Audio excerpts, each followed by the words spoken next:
Welcome back to the Bahamas Tonight Weekend. Taxi drivers and small business operators doing business at Prince George Wharf, Lynden Pinling International Airport, and at various hotels on the island say they've been treated unfairly over the past 10 years, with the government seemingly ignoring them. So they've decided to collectively take a stand against what they believe is wrong and are hoping that the relevant authorities hear them out. Charisma Robinson reports. We do not seem to have anyone interested in promoting the business that is being done by these small business operators. That's Public Service Drivers Union President Richard Johnson.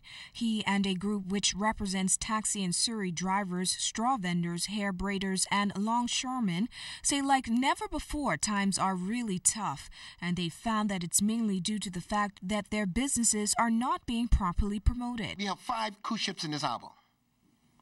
Taxi drivers, them is still in the holding area.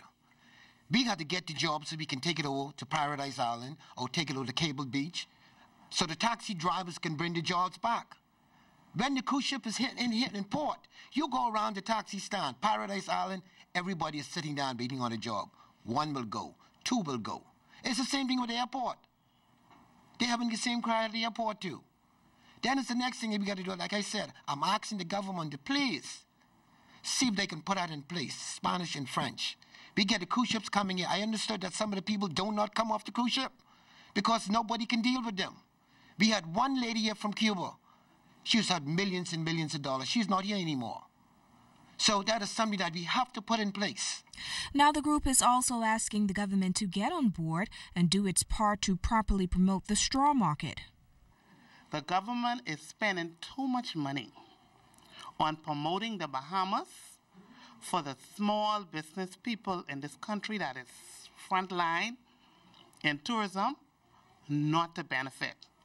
I'll bring it home. In the straw market, we have vendors in a whole week, sometimes not making $1. Some, if they make $1, $10, $5. This is wrong. This is wrong. I feel like the funds are being misdirected.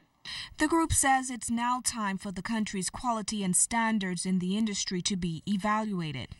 We remain number one now.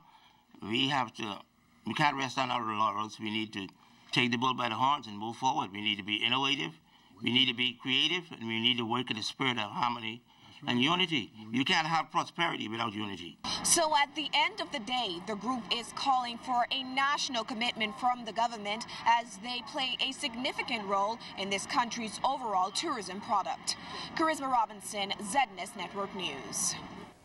More concerns over straw vendors and their status in the new downtown straw market. President of the Straw Vendors Business Persons Society, Esther Thompson, says she finds it hard to believe that straw vendors still owe in excess of $200,000 in fees, even after 2 collection exercises. Last week, Chairman of the Straw Market Authority, Ron Pinder, made that claim and appealed to straw vendors to pay up or fees will go even higher.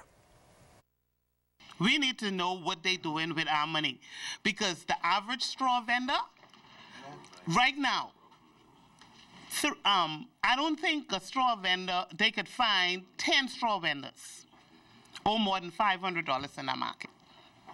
As much as you hear them come on TV and say, but how much thousand? And the problem is, don't care how much every time they come on TV, the money don't change. They can tell you how much they collect, but they still saying straw vendors owe 300 million or no, 300,000. I'm sorry.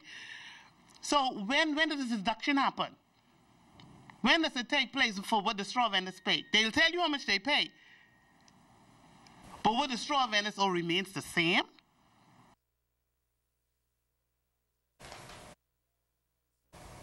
But Ms. Thompson feels part of the problem is the $35 weekly rent, which she believes is just too high. Meantime, a local trade unionist is calling for amendments to the Employment and Industrial Relations Acts. President of the Trade Union Congress, Obie Ferguson, telling ZNS News about amendments that he hopes are made to the laws as well as the benefits. The Employment Act, as it stands,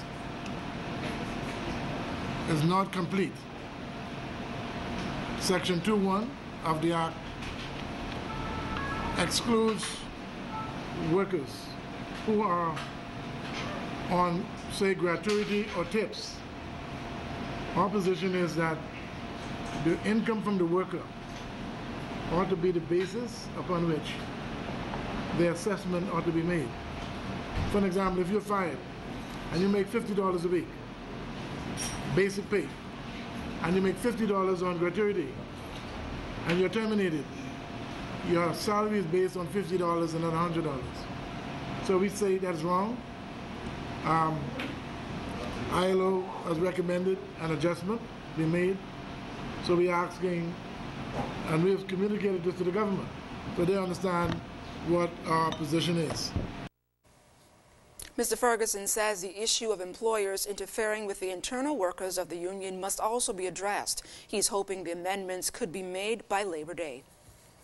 And top executives of the Bahamas Telecommunications Company are applauding business persons in the country for not only partnering with them, but for taking full advantage of the franchise market. President and CEO of the Bahamas Telecommunications Company, Jeff Houston, says since the launch of the company's first independently owned franchise store in Grand Bahama last year, an additional 3 stores have opened in New Providence. However, Mr. Houston remains optimistic that more Bahamian business persons will tap into the market before year's end. I think we're engaged with about 30 or 40 different entrepreneurs. We're helping them put together business plans. We have a very small team working on this, and they're now looking at different locations and looking at the opportunities. So, you know, I think I would have preferred to have more by now, but I'm very confident we will get there eventually. When asked about the growth of BTC's flagship stores and the direction that market is heading, Mr. Houston says the company is now in the process of fine-tuning that growing market. Well, we've finished doing our own flagships. We said we'd probably have 11 or 12 flagships, that's it, and then everything else will be a franchise store. We've done all the flagships now. They're all refreshed, the ones that we're going to do. And we have always said, you know, we haven't got a fixed number, but we always felt that the Bahamas needs at least 50.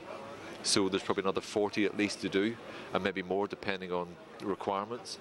And what we are finding actually is the requirements are changing. For smaller communities it might be just a store-in-store. For bigger communities it might be a standalone shop. So it's changing all the time, but I'm very confident we'll get at least 50 in the market. And that does it for this portion of the news, but don't go anywhere. Sports is up next with Julian Gibson.